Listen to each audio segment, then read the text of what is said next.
So the last few weeks we've been starting our journey through the Arabic hidden words, and one theme that we've noticed emerging, but of course, as we know, the hidden words don't have an intrinsic theme, so the arrangement has been done by a scribe, but during the time of Bahaullah, so we can presume that the ordering in some way had the sanction of Bahaullah. And so we are seeing some groupings of themes here. And one of the themes that emerges fairly early on is the theme of love. And we were looking at some quotations from the Baha'i writings on love, adjacent to these topics of love that emerge in the hidden words. And one useful way of thinking about love as a spiritual attribute is that it's something that has multiple directions. You can think about love of God for God's own essence, which in some way brings creation into being. We can think about God's love for creation. You can think about the love of creation or humanity for God, and you can think about the love of people for each other. And then you can kind of break it out and see different quotations on these different movements of love as they're found in the Baha'i writings. But you also see, I think, that there's overlap between these, that you can't cleanly break out the categories. That, for example, the topic of our love for God is inseparable from the topic of our love for that divine spark within, which Bahaullah in the word says, turn thy sight within thyself, that thou mayest find me standing within thee. So there's if you try to draw it out as Venn diagrams, there's a lot of overlap between our love for God, God's love for God, our love, for the essence of God within us. Likewise, our love for each other, there's also a strong sort of Venn diagram between our love for each other and our love for God, as we'll see in these quotations that we have for this evening. So I was thinking what we could do is start by reading these two sets of quotations. The first set is on our love for God, and the second set is on our love for each other. And we'll see right away how they kind of merge into each other. And then we'll jump over to hidden words number 15, and then we'll start seeing this. Start seeing these various movements of love inside the hidden words as we keep on keeping on through the hidden words. And we'll see also that at the end of Arabic hidden word 24, which might be a good stopping point for this evening, it starts in Arabic hidden word number 25 on a different theme. It switches from the theme of us and God to the theme of us and others. So in some way, the quotations here anticipate what we're going to be seeing, starting with hidden word number 25. But that's getting ahead of ourselves a little bit. So should we start with these quotations on our love for God? Having created the world and all that liveth and moveth therein, he through the direct operation of his unconstrained and sovereign will chose to confer upon man the unique distinction and capacity to know him and to love him, a capacity that must needs be regarded as the generating impulse and the primary purpose underlying the whole of creation. Only when the lamp of search is earnest striving, of longing desire, of passionate devotion, of fervent love, of rapture, of ecstasy is kindled within the seeker's heart, and the breeze of his loving kindness is wafted upon his soul, the darkness of error be dispelled. The mists of doubts and misgivings be dissipated, and the lights of knowledge and the certitude envelop his being. I love thy creation, hence I created thee. Wherefore do thou love me, that I may name thy name and fill my soul with spirit life. Thy paradise is my love, thy heavenly home reunion with me. Enter therein and tarry not. This is that which hath been destined for thee in our kingdom above and above. My love is my stronghold. He that entereth therein is safe and secure. and he that turneth away shall surely stray and perish. If the lovers be among them that abide within the precincts of the abode of the lowestone of hearts, no soul may dwell on this kingly throne, save the countenance of love. I am powerless to describe this station, or to depict it in words. In this station, neither the reign of the intellect is sufficient, nor the rule of self.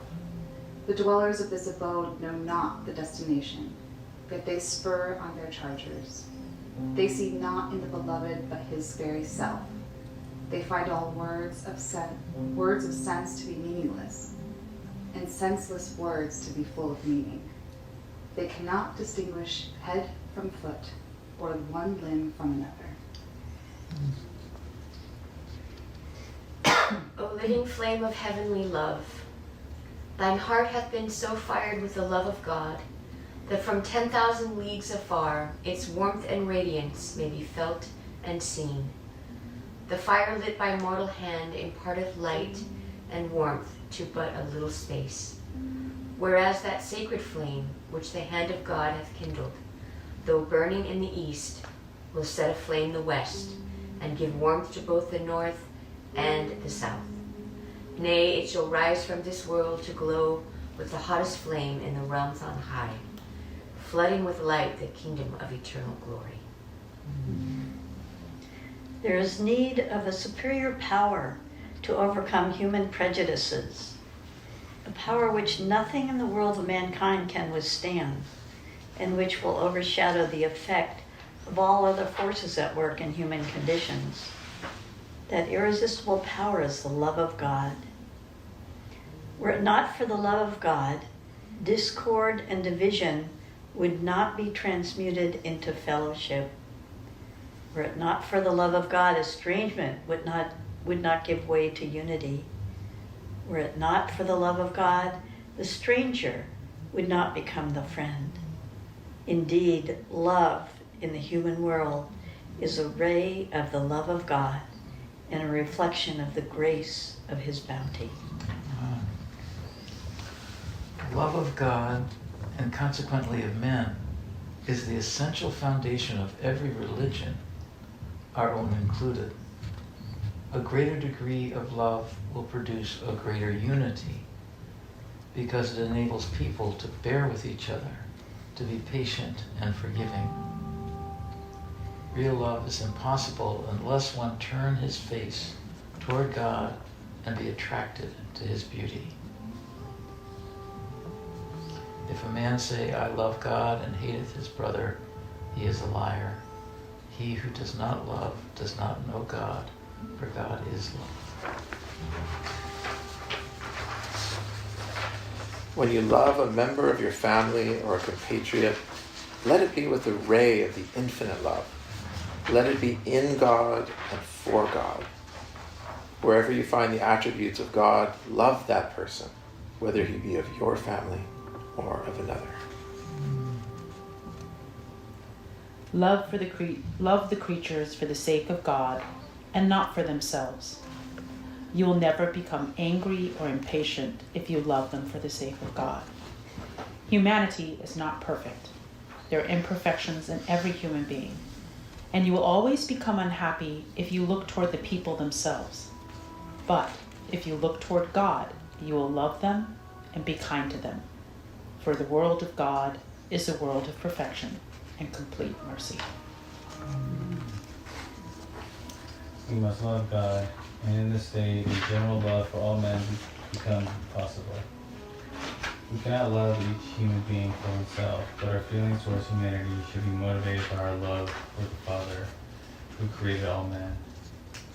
They should manifest gratitude and thankfulness to God, and the best way to thank God is to love one another. The fourth kind of love is the love of man for man. The love which exists between the hearts of believers is promoted by the ideal of the unity of spirits. This love is attained through the knowledge of God, so that men see the divine love reflected in the heart. The divine love reflected in the heart. Each sees the other the beauty of God reflected in the soul, and finding this point of similarity, they are attracted to one another in love. This love will make all men the ways of one sea. This love will make them all the stars of one heaven. Be as brilliant as the light and as splendid as the fire that blazed in the burning bush. The brightness of the fire of your love will no doubt fuse and unify the contending peoples and kindreds of the earth, whilst the fierceness of the flame of enmity and hatred cannot but result in strife and ruin. The essence of Baha'u'llah's teaching is all-embracing love. For love includeth every excellence of humankind. It causeth every soul to go forward. It bestoweth on each one for a heritage immortal life. Order your lives in accordance with the first principle of divine teaching, which is love.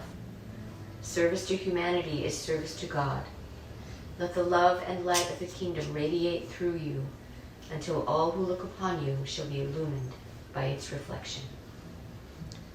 The great unselfish love for humanity is bounded by none of these imperfect, semi-selfish bonds.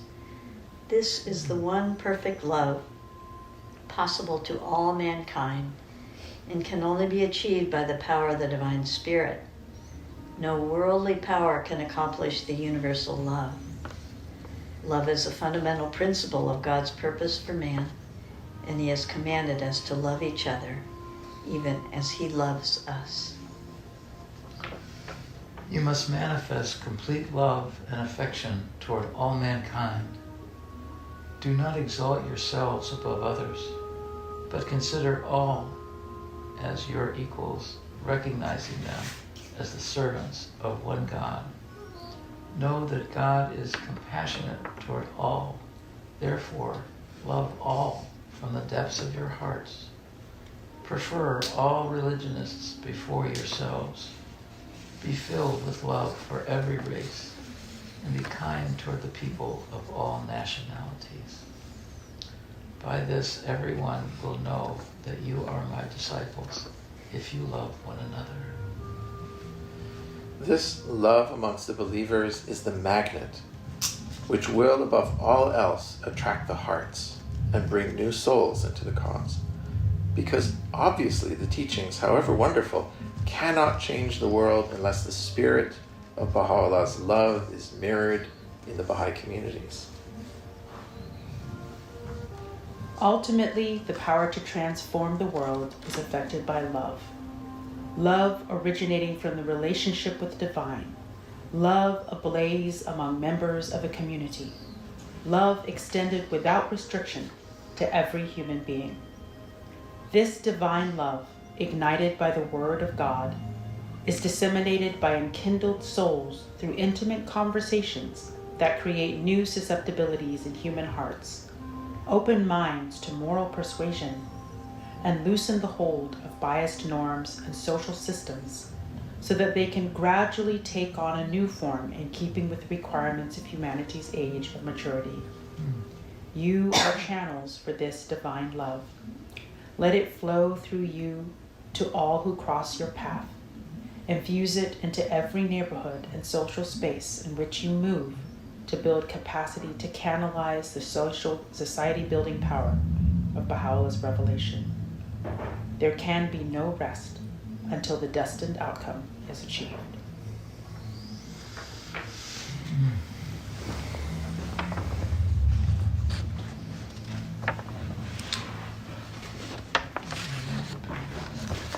Tom Fry's did a good talk about the 12 signs of love. You might hear that? Mm-mm.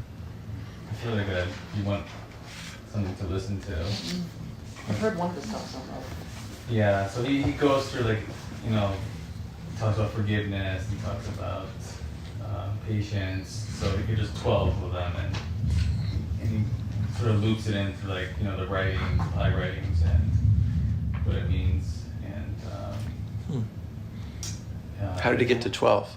Yeah. How did he get to 12? how did he get Like, I mean, it was just pick it was just a frame for the talk. Yeah. how did he get to, I don't know how he get to 12. I think I've listened to that talk. Yeah, it's very good. Yeah.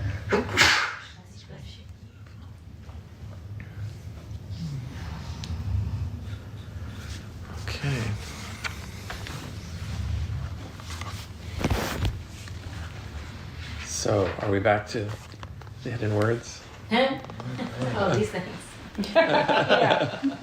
Thank you, Stephen, for compiling these. Thanks.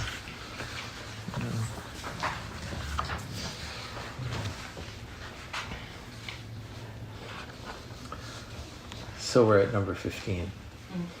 O son of utterance, turn thy face unto mine, and renounce all save me. For my sovereignty endureth, and my dominion perisheth not. If thou seekest another than me, yea, if thou searchest the universe forevermore, thy quest will be in vain. O Son of Light, forget all save me, and commune with my spirit. This is of the essence of my command. Therefore, turn unto it. O Son of Man, be thou content with me, and seek no other helper, for none but me can ever suffice thee.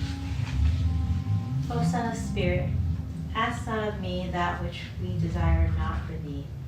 Then be content with what we have ordained for thy sake. For this is that which profiteth thee, if therewith thou dost content thyself. O Son of the wondrous vision, I have breathed within thee a breath of my own spirit, that thou mayest be my lover. Why hast thou forsaken me and sought a beloved other than me? O Son of Spirit, my claim on thee is great, it cannot be forgotten. My grace to thee is plenteous, it cannot be veiled. My love has made in thee its home, it cannot be concealed. My light is manifest to thee, it cannot be obscured. O Son of Man, upon the tree of effulgent glory, I have hung for thee the choicest fruits. Wherefore hast thou turned away and contented thyself with that which is less good? Return then unto that which is better for thee in the realm on high. O Son of Spirit, noble have I created thee, yet thou hast abased thyself. Rise then unto that for which thou wast created. O Son of the Supreme, to the eternal I call ye, yet thou dost seek that which perisheth. What hath made thee turn away from our desire and seek thine own?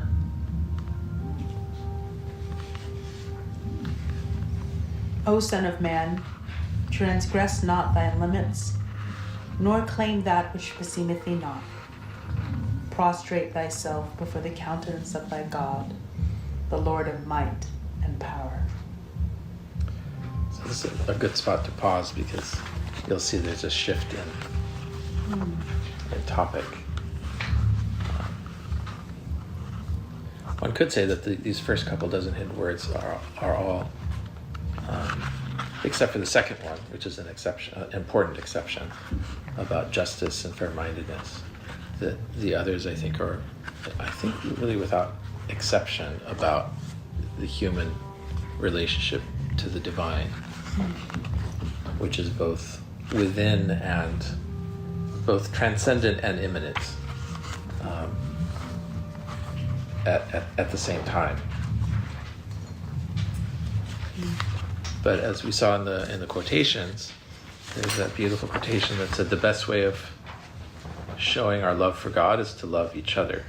Yeah. So that's one of those sort of inevitable overlaps, because how do you love a being that that's invisible, that has no possible object point in the world of creation, because it's not part of the world of creation. So to show that love, it has to be reflected in some object in the world. And so our love for others then becomes a manifestation of our love for the divine. And how often, how many quotes were there where God has breathed within his own spirit, right? So you're actually loving God when you love someone else, because if everyone has that spirit breathed within them, then aren't you just loving the lover and the one that created that? Because he says, I have breathed within thee a breath of my own spirit, that thou mayest be my lover. Then he says, my claim in thee is great, it cannot be forgotten. My grace in thee, to thee is plenteous, it cannot be veiled. My light is manifest to thee. My love has been made in thee, has made in thee its home. Like he, over and over, he's like saying, I created thee. Like I did all of this is in you. So when you're looking at someone else, they receive the same thing you got. Like to love another person is to see the face of God. That's Les Mis. That's not Bahaullah. That's Victor Hugo.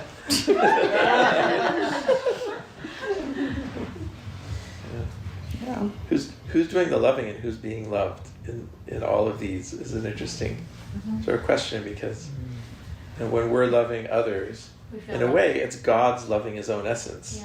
One can kind of transfer all of the these and thous, and it all becomes, at some level, the eternal thou, which is doing all of this, and we're participating in this divine, symphony of love during our mortal lifetimes. But we can think of it as like a cosmic unfolding that's so much bigger than us.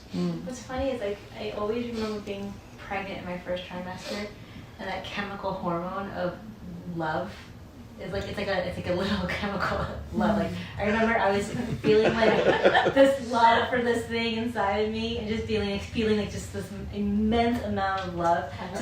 I was annoying Perry so much. Like I had to sit next to him for just to sit next to him. And he's like, "What is your deal?" I don't know right now. But I need to sit here. But I just remember like that shift. I think we get it as mothers when our children say, "I love you." We immediately go, "Oh, I feel so loved," and then "I love you." Like it's like that chemical. I feel like because it's also just it's beyond it's beyond you. Yeah. It's not so physical as much as it's like ingrained in us to feel loved and be loved. So I was a psych major in undergrad, which I got talked out of pursuing. But there was one class I took, I think it was like behavioral neuroscience. It was like about your brain and like behavior, right? And I thought it was fat. First of all, I was terrified I was going to fail, so I sat in the front and I took copious notes. That was the best in that class out of all the other ones. But I will butcher this because it's been a long time and I'm not a scientist. But we were just talking about just basic, like on a very basic level, like the messenger RNA. Like it's all like I think I was just up late studying, and I may have been tired. But I remember being like so moved by the fact that like at the very like cellular level, it's all attraction, which is just like love. Yeah. It's just all based on love. Yeah. Like, and that's like physically also our building blocks. Yeah. But then you add like spirit and. Well, isn't it interesting that for some people, when they learn about all the brain chemistry and everything, to them it's like so. All those emotions, they're not real, they're just being created somehow by your brain, right? Rather than just chemicals. Exactly, it's just a chemical reaction. It's nothing, right? But on the other hand, when you know that when he said that we were created to know him and to love him, he meant it. It's actually a material thing too. Exactly. Yeah. Exactly. It's in our DNA and RNA. It's an expression of that statement that I created for that purpose. Yeah. And so it's a kind of a mechanism for this spiritual truth. That's why when somebody brings up that argument, I'm not threatened by it in the least bit. Because I'm like, same thing. We're talking about the same thing. Like you call it RNA. I actually would call it RNA too, but I'm just giving an example. You call it RNA of DNA, I call it the Holy Spirit. You call it Satan, I call it a very difficult time right now with the person. A spiritual test. Like you can call it whatever you want to call it, it's manifesting in a similar way. Yeah. And however you want to get there, we'll all get there at the end. Yeah. There are many paths to God, and they don't all have to use the same language to achieve the same result. And I'm getting this image with all this talk of God and love and wombs and birthings. Just thinking, usually I think of God as singular, alone, you know, incomparable. I mean, but we've been talking about wombs. What about the womb within God, where, and this kind of is a little bit Trinitarian, you know, where within God's womb is the true Son, the sons that emerge, is the Spirit, the Holy Spirit. And as they become discrete, then they are birthed, you know, out of God's womb. But it helps me think that God's heart is a community, not isolated, not separate, not alone. Anyway. Or at least the God we have access to. Yeah. On this whole question of who's doing the loving and who's the object and recipient of the love, and it all kind of transforms in mystical ways. Maya, so our youngest daughter went to chapel this morning because they have chapel every week at her school, and the chaplain gave a little talk about love, and she said the theme of this year is going to be the glow within, that divine light within. Very nice. And she told this lovely story of when she was in college in Montana and far away from home, feeling a little homesick, and she and a friend would go after dark and they would just drive around the neighborhood in this town in Montana and just look at all the houses that were lit from within. And they got kind of a little bit of a sense of it resolved their homesickness a little bit, made them feel a little bit connected, seeing all of these homes that had these lights shining within. Wow. And she said that's the way we all are. Is that we all should be, because we never know in the people we encounter, you know, if we have that light shining within, how much it means to others if we have the lights on. And we think, well, my love for God, this is just between me and God. You don't know who's out there observing it, who's just doing a drive-by, you know? And it was like getting some of the radiance from that. Because it's like light that's just bouncing all around, you know, between hearts and, you know, and the one source. But keep your lights on. Keep your lights on. Keep the lights on. It's not a soccer story, it's sexual. It's really beautiful. It's really beautiful. And which is why I think a lot of times people really do sort of downplay one's actions and the way one's countenance as being just as important as any like activity you may or may not do, something you may not like directly, because it really can impact people. That rippling effect is more powerful, I think, than people think. Certainly if you don't have it and you do all the other things, people will know. People will know you don't have it. I left this quote out, but there's another quote by Abdullah where he says, if I love you, you know, I don't need to say any words, you'll know. And likewise, if I don't love you, I could tell you in 1,000 words that I love you, but it won't have any meaning. And it's something beyond the words. That's what I said. Did we just mansplain? I don't know. Is that a definition of mansplaining? Philosophy way of saying it. Could I ask your reaction to this? Because this is a little bit of a, sort of sticks with me in a way that I don't understand exactly. I think I do at one level, but it's puzzling. And the second, love the under number 5. Love the creatures for the sake of God and not for themselves. You will never become angry or impatient, etc., etc. But I mean, it almost is like the people in your life that you love are a means to an end. They're a bridge for you to get closer to God, and sort of at the end of the day, the hell with them. Kind of, isn't it? I know it's not really what he means, but it's just. Oh, that's the way you took it. It hit me that way. Okay, no, it totally hit me absolutely differently. But I can see how you could. I can see how that could be. To me, it was like no matter. I can see that. To me, it was like the cool thing is like if you have this relationship to God, you can almost endure anybody's behavior. Because you know this, okay, this is for God, all right, you know, they didn't take all of their meds today.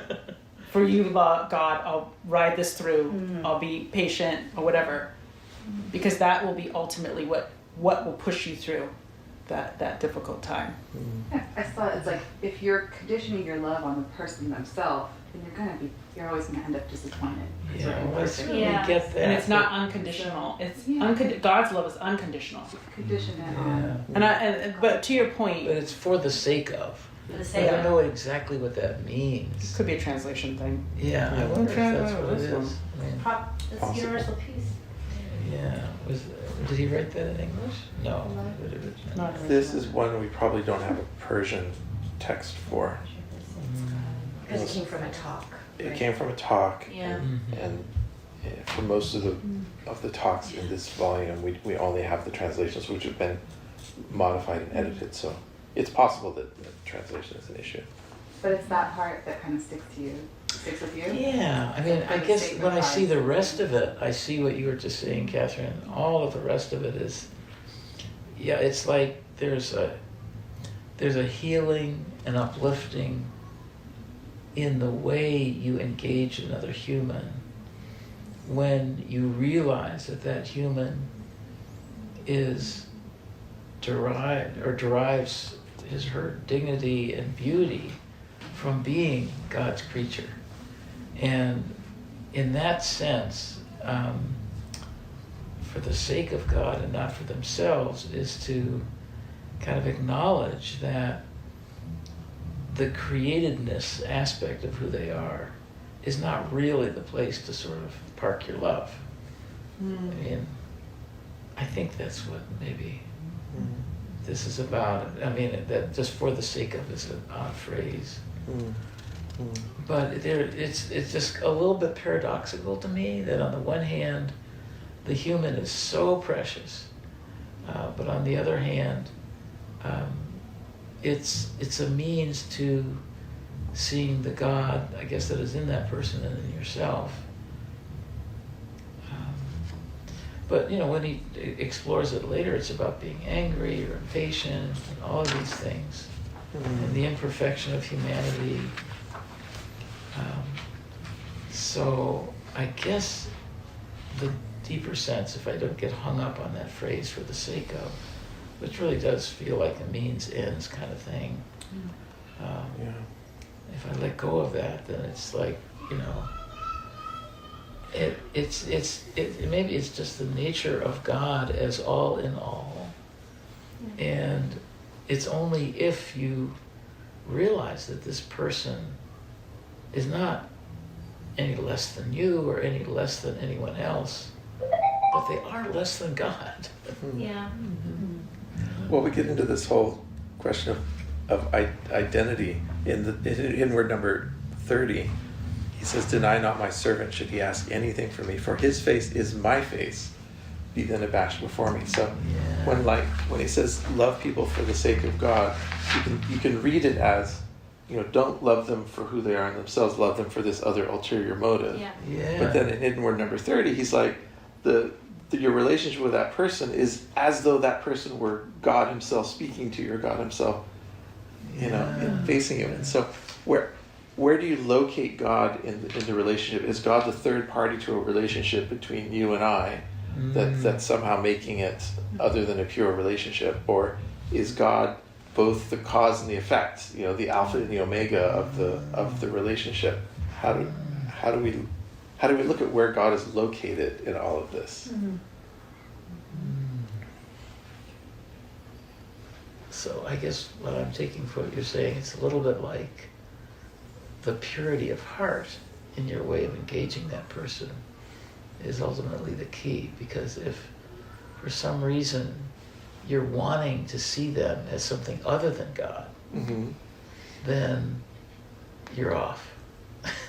But isn't it also true that by loving somebody else, you are seeing God? So if we are all created by God, we essentially, if we love people as God loves us, we are essentially seeing God within other people. Right. Right? Because we're reflecting the mirror. You are reflecting the mirror. By loving you, I am just seeing you for what you are, which is a reflection of the same source. Right. So when he's talking about, just be careful about being impatient with the imperfections of other people,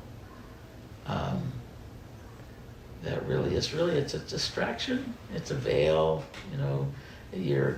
I love those two things that are always helpful for me to realize how far I need to go. Veils and vain imaginings. At some level, if you look at a person and you need that person to really be a good person right now, I think and I have a vain imagining, I'm wanting them to be God, and they're not. Yeah, I know. I totally get it. Yeah. I think one thing my therapist, I had a really good therapist, and she would always say, whenever we get super annoyed with somebody or something or some situation, she'd be like, what are the similarities between you and them? I'm like, I don't like this. Right? But she'd always say that because the reason she would do that was to get me out of my mind to consider the fact that maybe I'm annoyed by something that they do that I also do, or also to make myself less about my ego being the important person and more about like the commonality between the two of us. So there's a lot of ways of getting through to my heart, which was by making me not look at myself as better than them in any way, but more like looking at the fact that maybe we're carrying the same similarities. So like an example would be like if I was mad at somebody and I'd be like, well, they have a dedication to whatever it is that they're holding on to.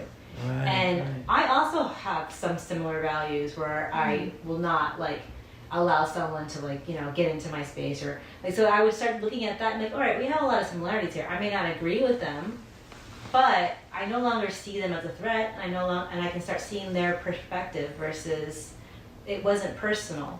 It wasn't them attacking me. Well, you're less likely to get angry and impatient. And you're less likely to get angry and impatient because it's not personal. It wasn't a personal attack on me. It was their own values that they were projecting or they were holding on to. Did she take this course? No, she's from New Jersey though. She's from New Jersey. She was an Italian lady who had the same Catholic background as I did. There we go. And we meshed so There's well. and I wonder if you replaced God with for your mother's sake. Right? For your mother's sake. How many times has somebody said, look, this is for your mother's sake, like a child acting out and a child's doing something, and then somebody comes and said, look, please, just for your mother.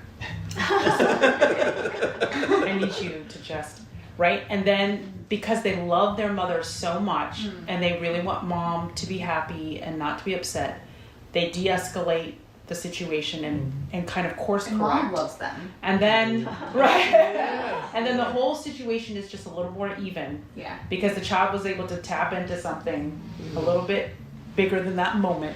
Yeah. So, like, I think it's a similar type of thing.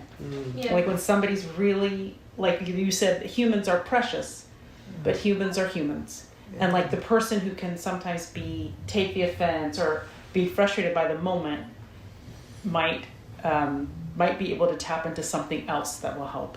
Yeah. Like, don't the writings talk about, the Baha'i writings talk about like you shouldn't view people through your own eye, but through God's eye. Yeah. Right. So you should look at it through a different lens, and like you can look at God as like a bundle. You can describe God as like a bundle of virtues, right? God has all the virtues. And so when someone lacks a virtue, it doesn't mean it just means that like I don't want to say it, but like if someone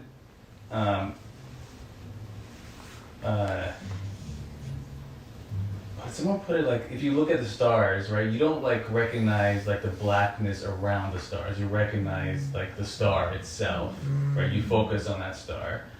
And so if you look at, so if you try to like look at someone and then you try to focus on like what good quality do they have, like if you focus on those good qualities, if you keep doing that and you practice that, then it's going to be hard for you to not see good qualities in people. The And teeth so- of the dog.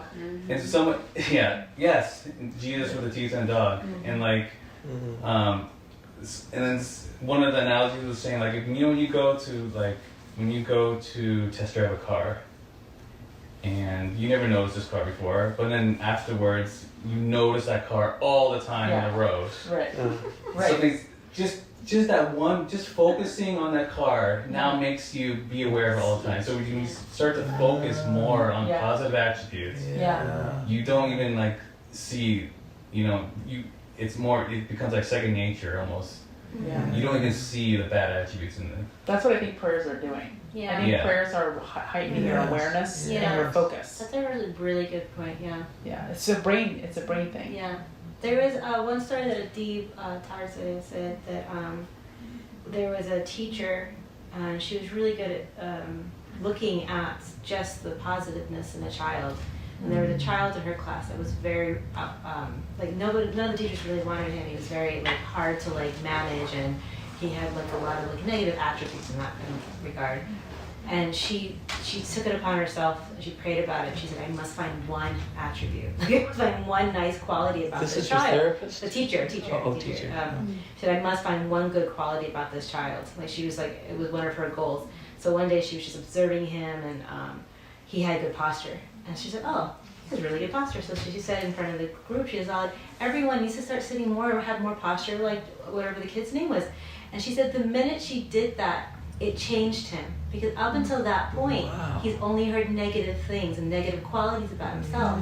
But to be put in a situation where other people are looking at a value or an attribute that he has, she said it immediately changed who he was. It immediately I didn't know someone had written an article on me. That's so awesome. You're so humble. That attribute of your Teacher. I know, which one are you, a child? Does my posture look like I'm a child? Addie Torres actually said God has all the attributes except for one, and it's the one he craves the most, which is humble. God himself cannot be humble. Oh, that's cool. Adib's a therapist. Yeah. Okay. Except through kenosis, right? That's right. It's self-emptying. By emptying himself into the world, into the persona of the. So he took on humility, Taking on even though humility. it was not his nature. Mm. Well, thank you all very much. I didn't mean to get us off track. No, It's not off track. Really, That is the track, my brother. Yeah. I mean, when we communicate based on experiential, our experiences, that becomes our stories. Yeah. And we're so much less judgmental when we're listening to each other's stories than when we're sort of talking in concepts or ideas or cognition, because it's so easy to judge and argue. And to break things up into pieces rather than see the humanity. Yeah, That's right. I just heard something today about how the origins of community organizing was to get a lot of people together, and the numbers, it was important to have numbers, and then have everyone listen to each other's stories, because you listen to enough stories around you and you start seeing all these convergences and how we actually do belong to each other, because there's so many things that you can identify. That person X thought he had a particular crisis because he couldn't get health care. All of a sudden he realized that everybody's got that problem. Right. That's kind of the community organizing. Yeah. I wanted to say one last thing, that just connecting what we were just talking about with our conversation in the dining room a little bit earlier. I was talking about, of course, I'm thinking about what I was talking about. The Darwinian approach to, you survive as a species by scanning your environment for danger. Mm-hmm. And so fear is a useful feature of your inner life. Yeah. But what I think we're talking about here is we do have this natural inclination when we look at a person who has a flaw to step back and consider that that flaw may be a potential danger to me. That's the physical part of how I connect with that human. But what we're talking about here, what we're being taught here, is spiritualizing ourselves past that. So if you can actually see the beauty, something, posture, whatever it may be, that all of a sudden your way of connecting to this being is past the issue of survival and Darwinian self-regard and all of that stuff.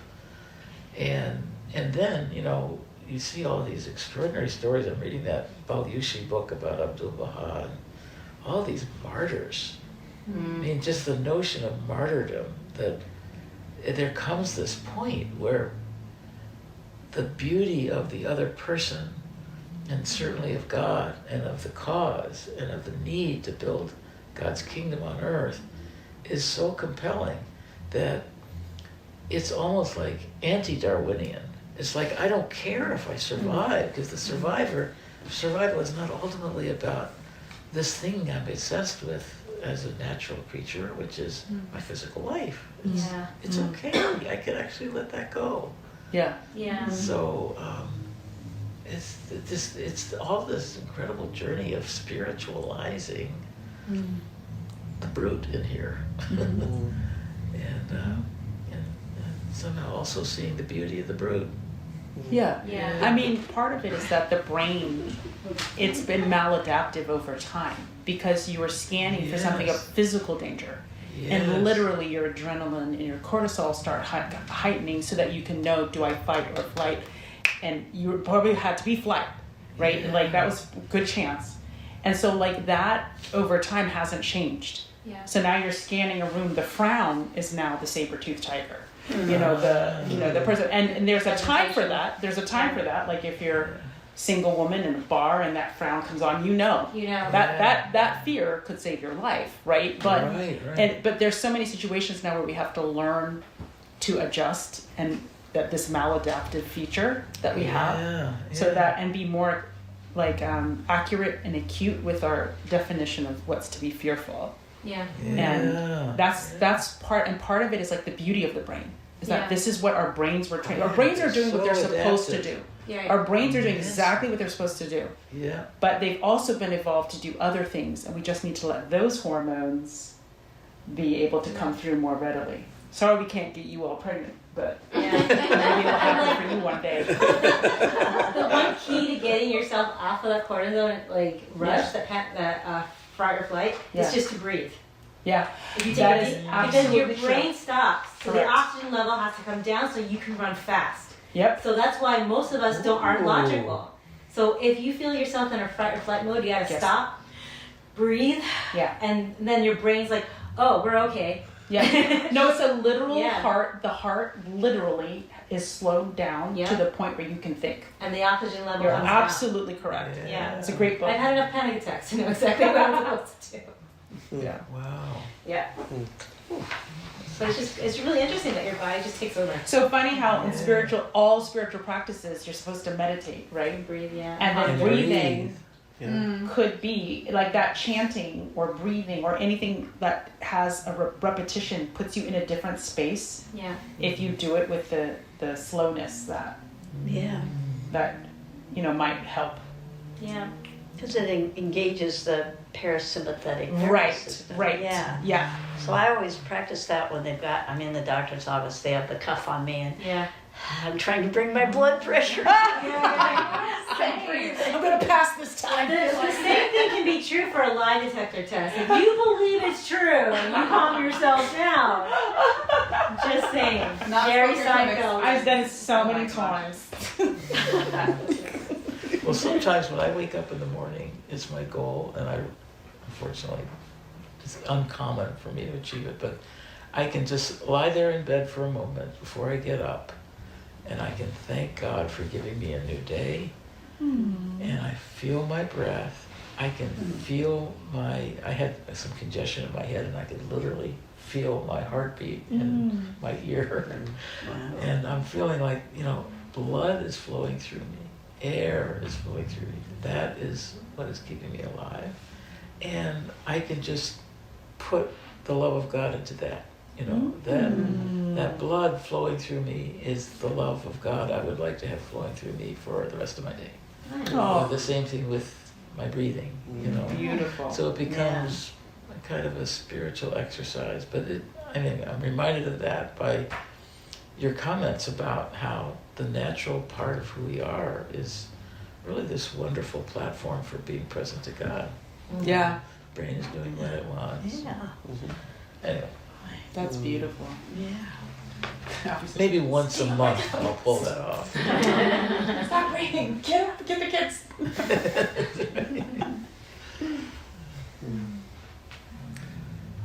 So shall we go a few more hidden words in? Yeah. Before we We left off on conclude? 24. 25. We didn't read 25 though, right? We haven't read 25. That's right, we're up to it, yeah. Oh, we don't want to skip this one. Who read last? I can't remember. I'm not sure. It's Jasmine. Pick her up, so I'll be back. Okay, good night. Good night, guys. See you. Thank night. you. I'll read. O son of spirit, vaunt not thyself over the poor, for I lead him on his way, and behold thee in thy evil plight to confound thee forevermore. O son of being, how couldst thou forget thine own faults, and busy thyself with the faults of others? Whoso doeth this is accursed of me. O Son of Man, breathe not the sins of others, so long as thou art thyself a sinner. Shouldst thou transgress this command, accursed wouldst thou be, and to this I bear witness. O Son of Spirit, know thou of a truth, he that biddeth men be just, and himself committeth iniquity, is not of me, even though he bear my name. O son of being, ascribe not to any soul that which thou wouldst not have ascribed to thee, and say not that which thou doest not. This is my command unto thee. Do thou observe it. What's ascribe? To attribute. Oh. What? Attribute. To attribute. Attribute not to any soul for that which thou have attributed to thee. I'm not getting it at all. Would not have ascribed to thee. I don't know why I'm not getting this one at all. But don't label. You could use the label, right? Well, Yeah, yes, don't right, label people. It is writing, right? So don't like write something for someone else that you wouldn't want written for yourself. That kind of Backbiting? could be that. Well, to ascribe something to someone would be like to stick a sticky note on them saying this person is X. Yes. So he's saying don't do that to That's- anyone if you don't want that sticky note on yourself. I love how you dumbed it down to sticky note for me. Why that one stuck? I have no idea. It's stuck. We don't feel good about it. Moving on. It's sort of the negative of do unto others as you would have them Yeah. do. Right. So Don't my brain don't was do like, right. ascribe. Okay, don't do to others what you wouldn't want them to do. Another Exactly, golden yeah. rule. Yeah. Sorry. Moving on. 23rd. O son of man, deny not my servant, should he ask anything from thee. For his face is my face, be then abashed for me. O son of being, bring thyself to account each day, ere thou art summoned to a reckoning. For death, unheralded, shall come upon thee, and thou shalt be called to give account for thy deeds. Judgment Day.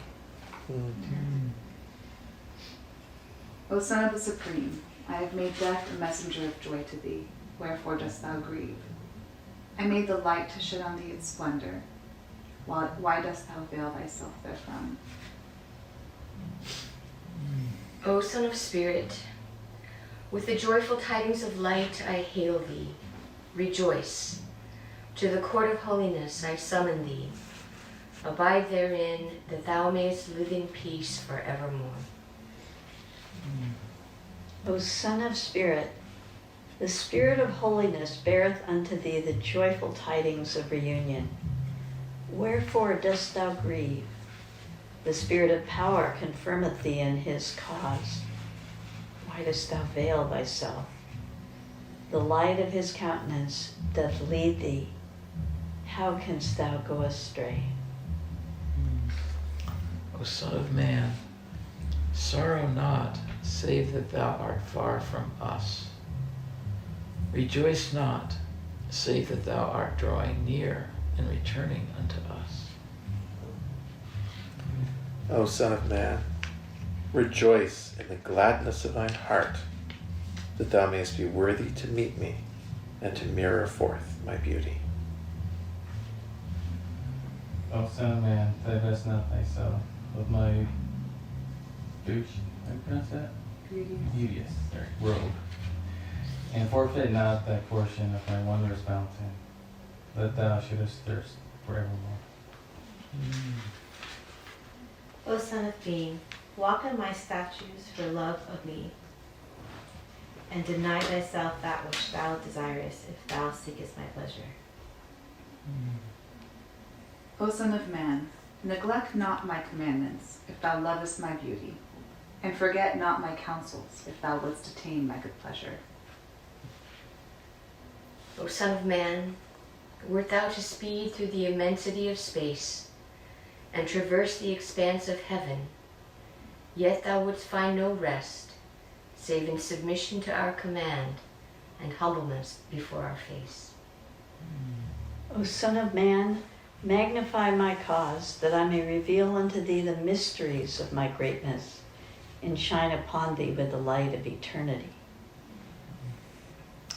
O Son of Man, humble thyself before me, that I may graciously visit thee. Arise for the triumph of my cause, that while yet on earth thou mayest obtain the victory. O Son of Being, make mention of me on my earth, that in my heaven I may remember thee. Thus shall mine eyes and thine be solaced.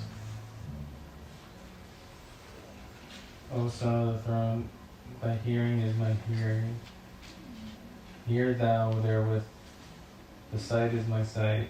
Do thou see therewith, that in thy inmost soul thou mayest testify unto my exalted sanctity, and I within myself may bear witness unto an exalted station for thee. I seem to remember having run across this recently. Meister Eckhart, one of the great exponents of Christian mysticism, said something like, the eye with which I behold God is the same eye with which God beholds me. Yeah. Does that sound familiar? Yeah, It's it does. something like that. Yeah. It's gone around. So Yeah. That's like a really old yeah. saying. Yeah. O Son of Being, seek a martyr's death in my path. There you go. Hmm. Content, well, because he's reading about martyrs. Hmm. Content with my pleasure and thankful for that which I ordain. That thou mayest repose with me beneath the canopy of majesty behind the tabernacle of glory. O Son of Man, ponder and reflect. Is it thy wish to die upon thy bed, or to shed thy lifeblood on the dust, a martyr in my path, and so become the manifestation of my command, and the revealer of my light in the highest paradise? Judge thou aright, O servant. O Son of Man, by my beauty, to tinge thy hair with thy blood is greater in my sight than the creation of the universe and the light of both worlds. Strive then to attain this, O servant. O Son of Man, for everything there is a sign. The sign of love is fortitude under my decree, and patience under my trials. O Son of Man, the true lover yearneth for tribulation, even as doth the rebel for forgiveness, and the sinful for mercy. O Son of Man, if adversity befall thee not in my path, how canst thou walk in the ways of them that are content with my pleasure? If trials afflict thee not in thy longing to meet me, how wilt thou attain the light in thy love for my beauty?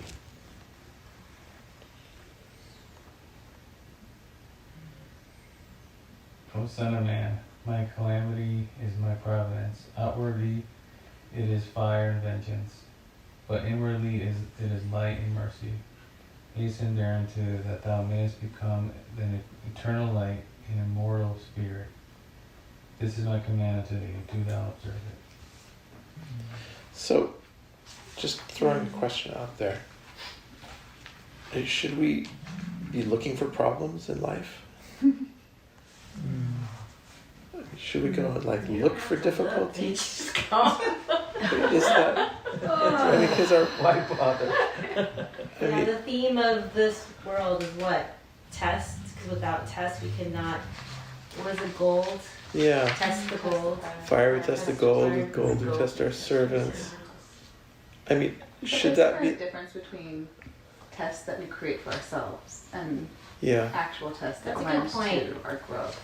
But is there a difference? I mean, there is a difference actually, because you know that there is an entire sect of Catholicism where these monks will hurt themselves physically, and it's a self. They feel like this is what they're supposed to do on this earth to feel the blessedness because of the test.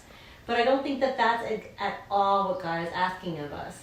I think what he's asking of us is to go through the fire versus going around the fire. Oh God, I'm just quoting the sermon that I watched at the church. Anyways, the lady was like, go through the fire. So anyways, forget it. So then, but basically, I feel like God is saying that, do not fear the tribulations and the tests that will come as a result of going through it. Do not avoid it, because you will.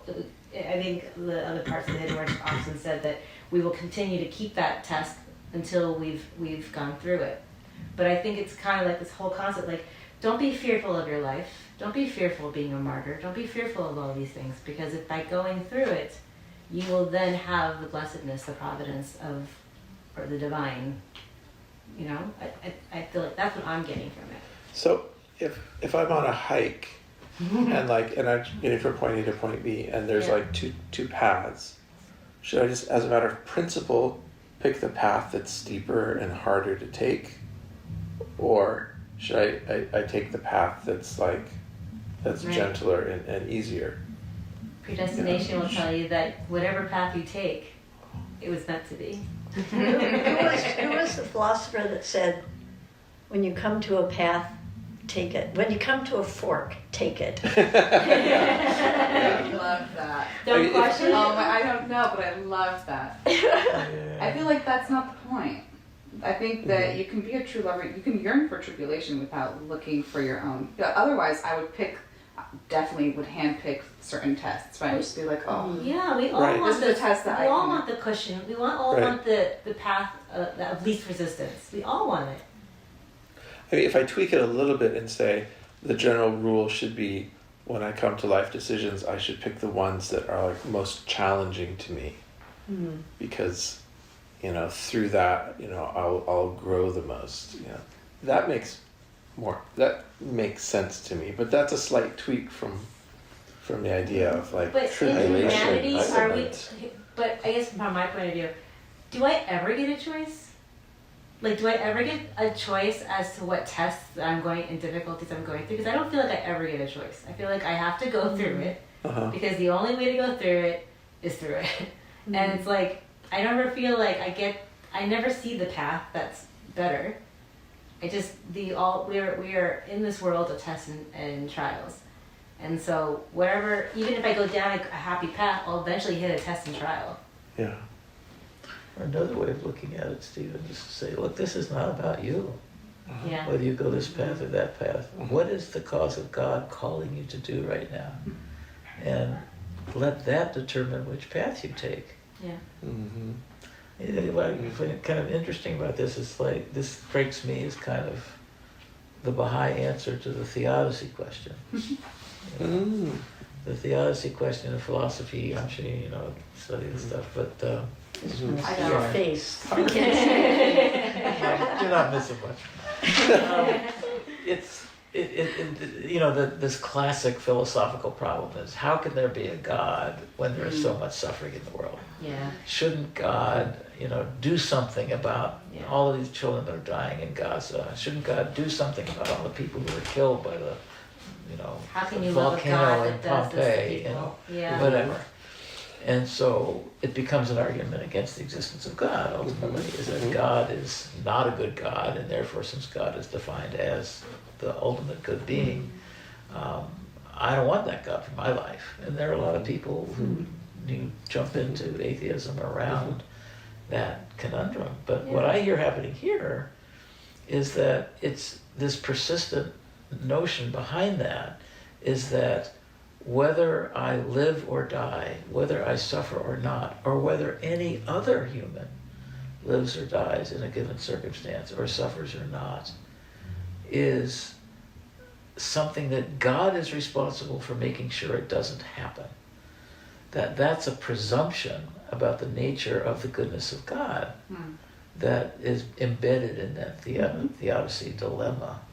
So if you say that God is all-powerful, and this is what is so, intolerable to an atheist, that God is, in his power, can actually be present in the face of, doesn't mean he's willing it in the sense of like a human wills an act, but he's standing by as horrible things happen. You think of the Holocaust or whatever.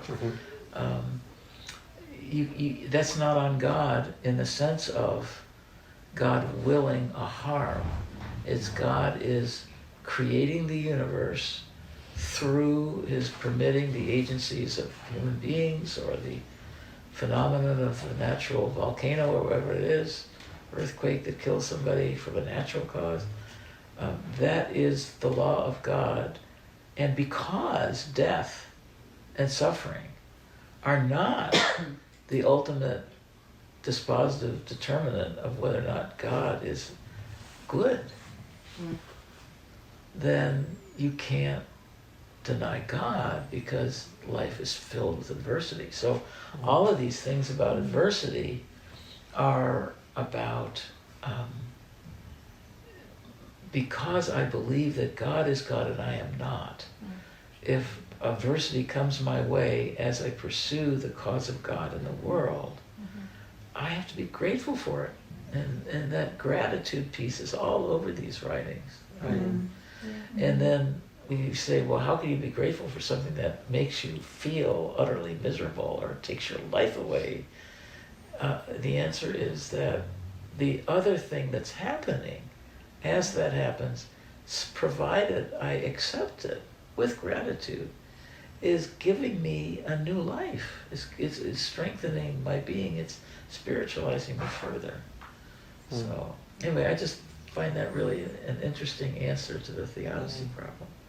One way out of the theodicy problem also is to say that structurally light has no meaning unless it's contrasted with darkness. So ease has no meaning unless it's contrasted with adversity. And so there's an interplay of these, of the positive, of the yin and the yang, and and sort of questioning why is there suffering, why is there adversity, is like saying, is pulling out a pillar of existence in a way. The Baha'i writings make a great deal about the relationship, the intimate relationship between the two, in a play on two words in the Arabic, nar and nur, which is fire and light. And nar and nur differ only by this medial vowel at the center, the A versus the U. And actually the letter A is this upright letter, like a person standing up, and nur is like someone prostrating. And so, whether that has anything to do with it, that a lot has been made out of the symbolic significance of the shape of the letter, you know, and how when light, you know, when fire is converted into light, when nar becomes nur, you know, that's a sort of a movement of creation. But the two has something that's like adversity and its its opposite in the world, and they're closely related. They're, you know, etymologically related almost. Wow. And well, I know there's one of the prayers in the prayer books that in the prayer book that speaks of God as the one who separates fire from light. yeah, Right? yeah, that's going to be nar and nur. That's going to be those two closely related words. And it's such it's such a mind-blowing thing to separating fire from light. Yeah. And don't the Baha'i teachings say that like God doesn't want every human being to suffer? That's not God's object, is to make human beings suffer.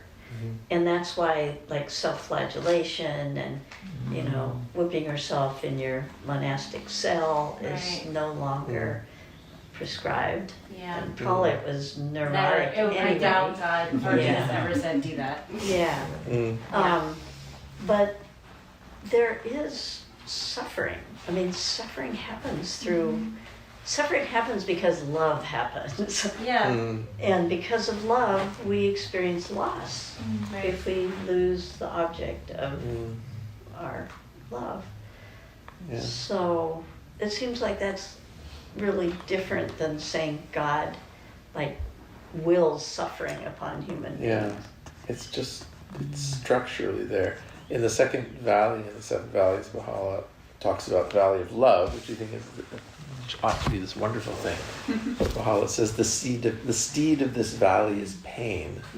So, and if there be no pain, this valley can't be traversed. The only way to get across the valley of love is by experiencing the pain of love. And well, and a Catholic priest would often say at marriage ceremonies, the cup of joy is the cup of sorrow. It's the same cup. The same thing. Khalil Gibran riffs on that beautifully in a chapter of the Prophet called Joy and Sorrow. And he talks about how they're like joy and sorrow are like scales. You know, when one is lifted, the other drops, and vice versa. You know, the two are joined together as part of the structure of things. I always think about that you know, this world has this calamities and its trials because we have free will. So, like, you know, the whole concept of, like, having that free will. I have that free will. She has that free will. Everyone has that free will. And so, you know, I am not special. That's what I remember learning from Christianity. Was like, I am not special from that regard. So, like, yeah, I'm going to live in a world where I believe in the same God as everyone else believes in. However, I'm not special. You also have free choice. And so you choose to do with that free choice, which you do. It may affect me negatively. It may affect my world. But it's also that we all have this choice. That's something that I always remember learning about that in Christianity class, which when I was doing my youth ministry, was one of the concepts we always have to talk about, which is that with free choice comes trials and tribulations, because we are all learning what our free choice does to each other and to ourselves. You know, this is really illuminating about a problem that I struggle with throughout my life as a Christian, as I'm remembering this incident where Jesus is in the Garden of Gethsemane the day before he dies. And he says, Father, let this cup pass from me. Not my will, but thine be done. And I used to think to myself, he was saying, God, it's going to really suck tomorrow. Kill. He's literally saying that. He's literally saying that. Would you let me get out of this? And then what I realized is that maybe that's not at all what was going on in him. Maybe what was going on was that, you know, I can deal with this sacrifice. I can be a martyr. But just 3 years to do this work? Yeah. But why? Yeah. What was Just 3 years to do Yeah. this work 'Cause he died for when you he in was this 30. world? Yeah.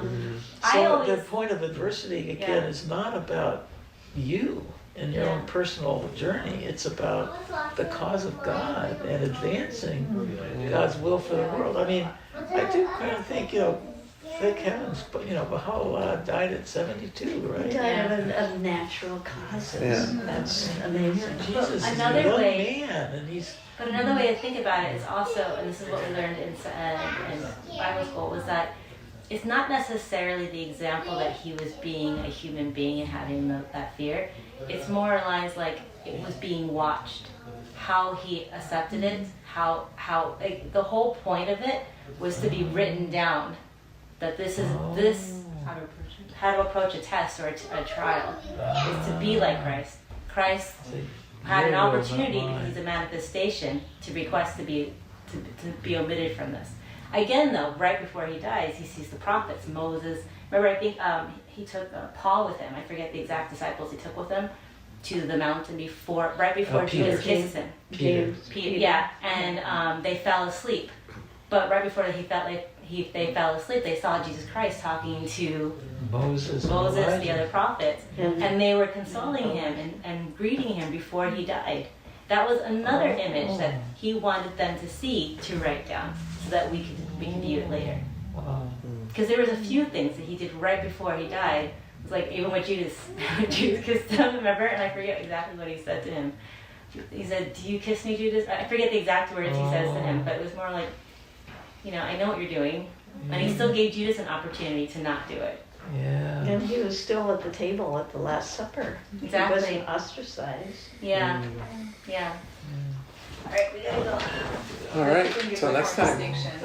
If you're aligning your will with the will of God to the best of your ability, then the trials and tribulations get underway. It's Yeah. completely transformed. Yeah, but if you're just if you're pursuing your own desires, earthly desires, then go ahead and take that steep route, right? If you're I'm gonna get super muscly, you may fall and break a leg or something, I don't know. But I feel like there's a difference there, right? And I guess that's ultimately it, is are you aligning your will with the will of God? And then